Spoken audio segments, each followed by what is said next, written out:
Start whenever. It's recording. Can you start? Wait, can you start the time? Yeah, it started. Wait till Ryan is ready. Oh. I'm ready. Alright. Okay. Ready for you. Okay, go. Go for it. Alright. Okay, so in New York, back in 2010, 1,400 minors under the age of 16 were sent to correctional institutions due to zero-tolerance weapon policies. Now, according to the Justice Department, these institutions did little to no help with these kids. In fact, 9 out of 10 of them just continued to do violent behavior. So the whole experience was basically a waste of time for them and the individuals who ran the institutions. Judith Kaye, who's the state's former chief judge, calls this a school-to-prison pipeline. And following up on that, attorney Sam Schoenfeld said, "It doesn't take a leap of imagination to know that if you take children with problems and throw them out on the street with little or no education, we'll breed a society of criminals.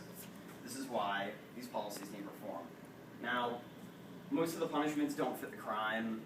A few examples of where students have been either suspended or expelled include a 6th grader in York, PA, who brought nail clippers to school and got in trouble because this violated the weapons policy because they considered nail clippers a weapon.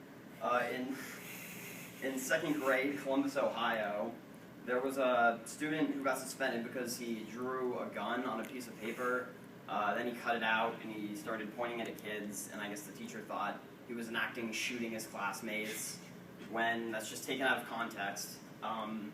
Then a 9-year-old in Ohio, he had an assignment where he had to write something on a fortune cookie, and he wrote, "You will die an honorable death." And the teacher took this as a death threat, when really that's not the case. And the schools basically began adopting these tough codes after the 1994 Guns Free School Act. And this act basically said that you get a 1-year expulsion if you brought firearms to school, but the schools basically went further with it and they have a mandate for all type of weapons. And then after Columbine and the Virginia Tech shootings, this rose awareness for like violence in schools, and a lot of schools went overdose with it. And then 9/11 only made it worse with like terrorist scares nationwide. So the policies kind of got out of hand into like if you're not with me or against me or type of deal, where it was either option A or B. So that led to all the problems being generalized, and they're ignoring individual cases, and moreover saying that, well, because you have a gun, because you brought like nail clippers to school, you can get expelled for it. And they're instituting kind of what I like to call it's like all or nothing. So they present a lot of unreasonable scenarios where a possession of a weapon on accident could lead to you getting punished to the fullest extent. Like, say there was a Boy Scout and he has his pocket knife on him all the time. If he like had it in his jean pocket and brought it to school, he could be expelled for being in possession of a weapon. And another problem is it punishes the well-intended.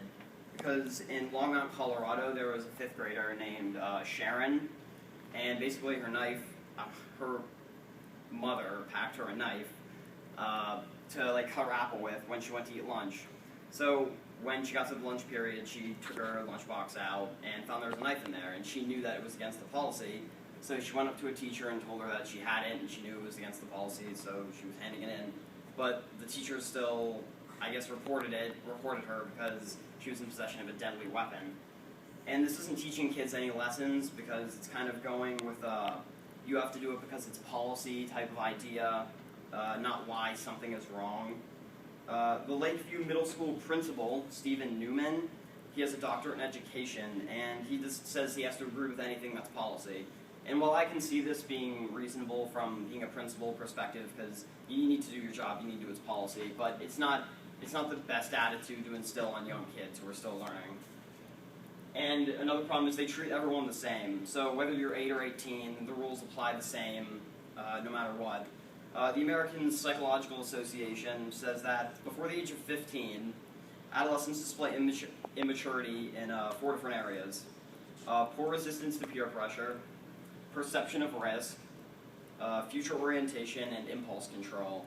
Now this leads a lot of researchers to discourage these policies because a lot of teens would make lapses in judgment, so it's not the best way to deal with the situations.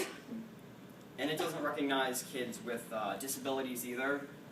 If you have anger issues, autism, or other mental handicaps, you're treated the same way. So a kid that doesn't quite understand why something will be wrong could still get punished to the fullest extent because of it. And a lot of the violations are taken out of context. Like, if there's an 8-year-old and he says to another kid in school, he's like, "I'm gonna kill you," even if it's, it's just like a joke, like they didn't mean it. The teacher could see it as a serious threat and could get expelled because of it. So a lot of misunderstandings lead to these policies being abused. Now, the solutions basically are the schools need to have specific guidelines. They need to use a lot of common sense in their policies because for the most part these policies work, but they're written in a way where they're abused because, like I was stating in the past cases, nail clippers shouldn't get you expelled. They need to deal with each situation individually. They can't just generalize it under one policy. And if the changes were put into effect so that schools could be a little more lenient, then we'd see some pretty good education reform in the future. Thanks. Questions? Good? Questions? Love it. So like basically, like this zero tolerance policy is like anything like from threats to like things that could be taken. It's just like anything like things that could be taken as weapons, like anything like that. You bring it, you say it, you're expelled, or is it? Well, it's not in all cases. A lot of the people just use common sense with it, but there are cases where it's abused, and that's why it has to be not so ambiguous to a lot of people. Anybody else have any questions? David? Can you demonstrate for me how you would use nail clippers as a weapon? I don't know. Cut their nails off. They're sharp.